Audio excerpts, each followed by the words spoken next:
Jangan lupa like, komen, dan subscribe channel YouTube TVRI Bengkulu. Dan jangan lupa nyalakan notifikasinya. Assalamualaikum warahmatullahi wabarakatuh. Salam jumpa pemirsa TVRI Bengkulu. Jumpa kembali bersama saya Agnes Ramadhani dalam acara Opini Obrolan Pagi ini. Nah pemirsa, kreativitas bukanlah sebuah bakat, karena kreativitas di setiap orang memilikinya. Namun bagaimana mereka mencoba hal-hal baru tersebut agar kreativitas bisa mereka coba nih. Tapi siapa tahu nih ya, selama ini kalian tidak tahu nih kalau misalnya kalian merupakan orang yang kreatif. Nah pemirsa, hari ini tema kita yaitu kreatif dan juga berkreasi. Sudah bersama saya di pagi hari ini nih Mbak Nurul Ayu Hasanah selaku konten kreator. Selamat pagi Mbak Nurul. Selamat pagi Agnes. Gimana kabarnya Mbak Nurul? Alhamdulillah sehat. Alhamdulillah sehat. Siapa tahu nih ya, mungkin pemirsa TVRI udah nggak asing lagi sama mukanya, tapi udah udah jarang banget nih lihat mukanya nih Mbak, mantan penyiar TVRI ternyata. Iya bener.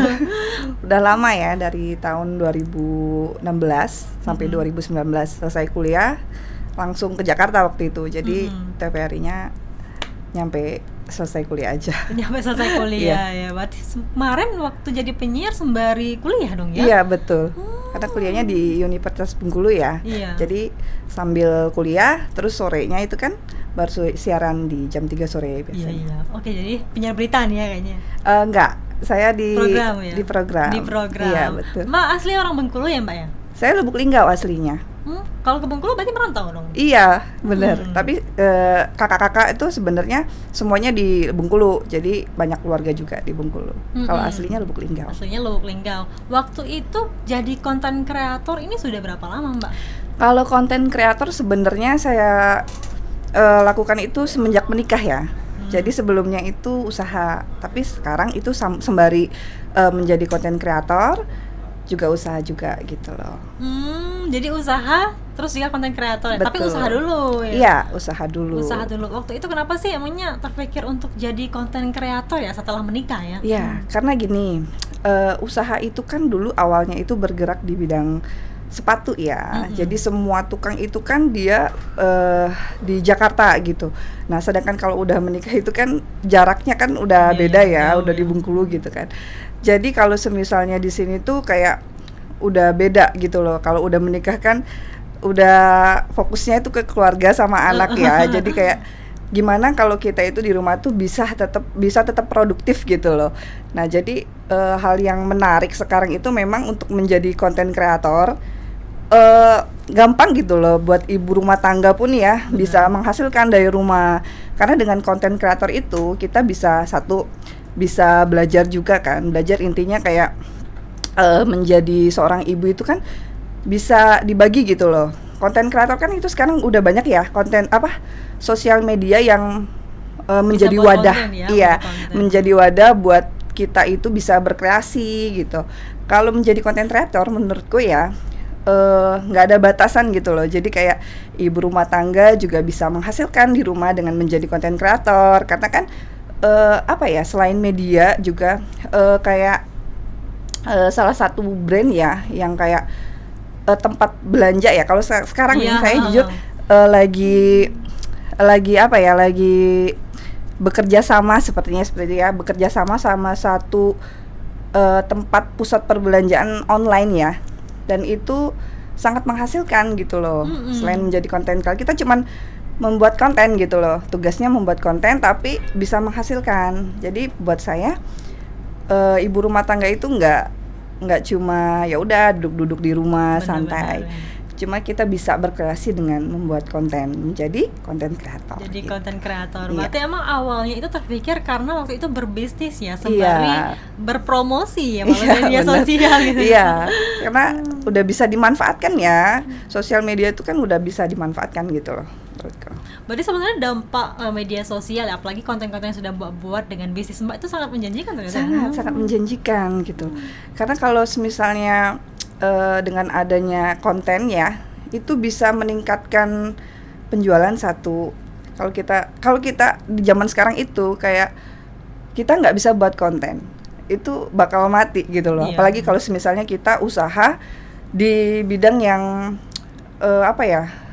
harus dipromosikan itu nggak melalui offline ya, karena sekarang kan itu lebih banyak di online ya, kayak penjualan apapun semuanya itu lebih maju tuh di online kayak gitu.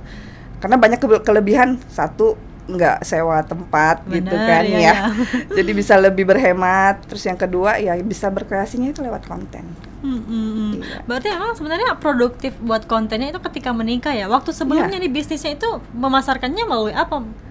Melalui salah satu masih akun media sosial tapi tidak membuat konten yang lebih fokus seperti itu ya? Iya, karena dulu kan itu masih kayak lebih ke gambar ya. Dengan gambar aja itu udah cukup gitu loh. Kalau sekarang tuh lebih menariknya itu di konten ya, kayak membuat video yang unik gitu loh. Iya. Nah tadi kan kalau sebagai konten kreator setelah menikah ya Mbak ya, kalau buat sepatu nih waktu itu dari kapan?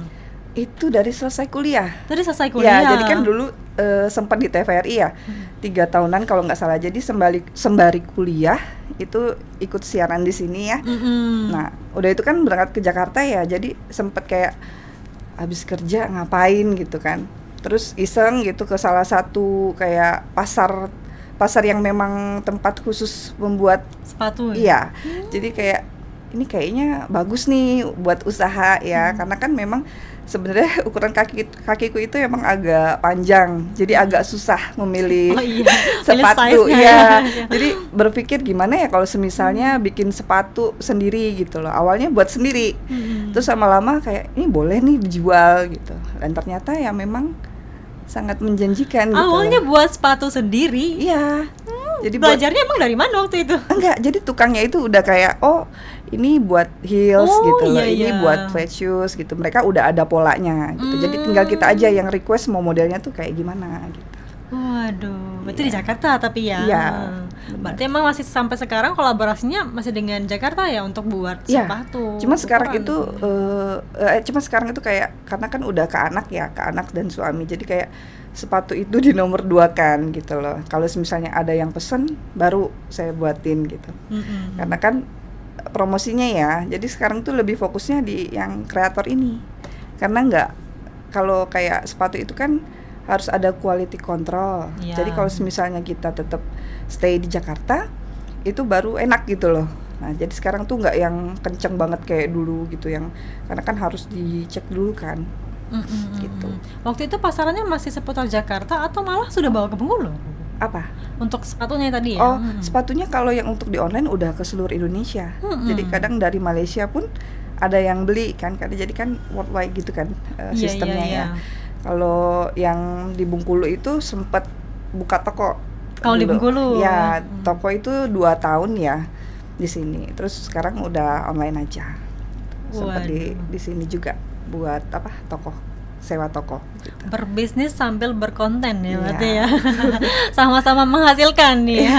Kewalahan gak sih sebagai berumah tangga? Apalagi kan ini udah buat bisnis juga ya, ada buat konten juga. Sebenarnya kewalahan ya. Jadi gimana pinter-pinter kita aja ngatur waktu gitu loh. Buat anak gitu, buat suami. Jadi kalau misalnya anak tidur, ya udah cepet-cepet dibuat konten. Sebenarnya agak males, apalagi kalau lagi males capek gitu, tapi ya dipaksain aja gitu. Iya sih, kalau buat konten itu kan harus konsisten harus kan ya? Konsisten, benar. Tiap hari harus bikin. Oke Mbak Nurul, kita jeda dulu nih ya Mbak. Nanti kita bahas lagi terkait dengan tema kita, yaitu kreatif dan juga berkreasi. Pemirsa, kami akan kembali setelah jeda pariwara berikut ini.